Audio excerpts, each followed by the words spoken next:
Hey there, my name is Niandra. I want to take a few minutes to talk about some of Overwatch's past events and this year's summer games. For me personally, I've struggled to get excited over events in the last year or so because they've been primarily recycled content, with cosmetics being the only new thing.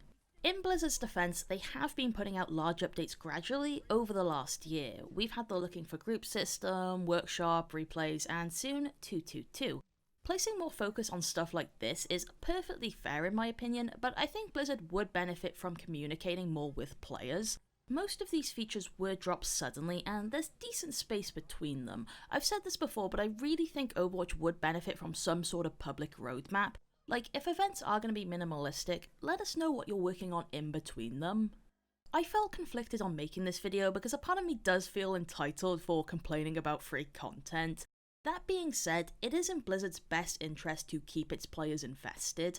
For those who enjoy Overwatch but have burnt out or stopped playing for any other reason, events like Summer Games are a great opportunity to try and entice them back, but when you've seen everything in 5 minutes, it's not really enough.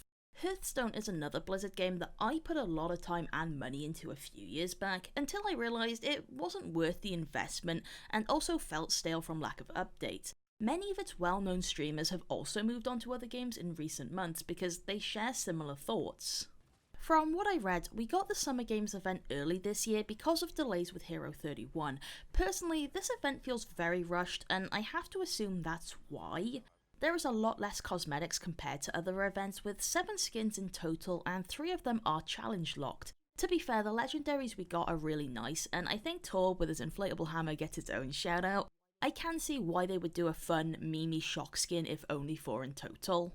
Also, this is the first event where we've gotten weekly challenges. It's not much, and we've seen this exact system before with Baptiste, Anna and Diva, but hey, it's something.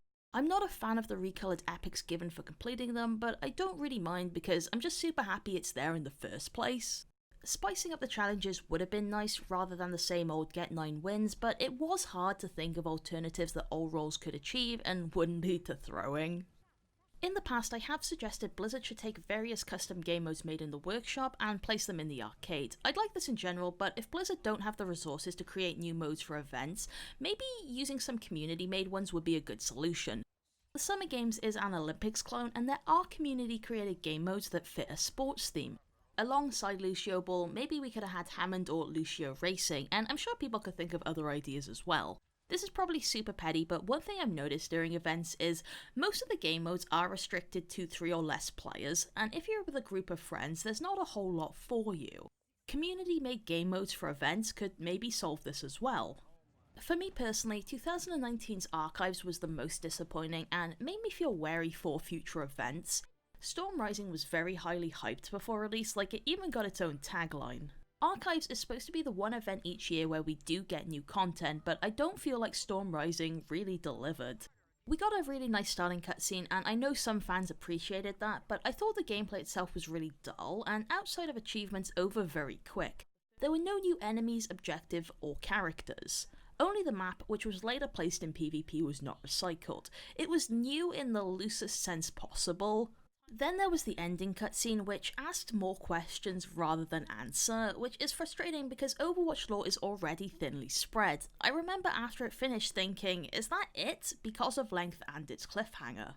So yeah, at this point it is hard to get excited for Overwatch events if you are a long-term player. They're largely recycled, and when something new is offered, it's a little ham-fisted. To be fair, Overwatch is a game where you pay once. The microtransactions are pretty fair and all future updates are free. Because of this, it's not the end of the world that events aren't huge ordeals, but I do think Blizzard could take small steps to improve them. For Christmas and Halloween, we've had visual changes to maps, and I think small things like that go a long way. As I said though, I really hope we see more exploration of the workshop in future, because seeing them in the arcade with like proper XP gain and stuff would be really awesome. And that's all from me for this quick little video. Feel free to let me know in the comments how you're feeling about the Summer Games. Thank you so much for watching, feel free to check out my Patreon, and have a nice day.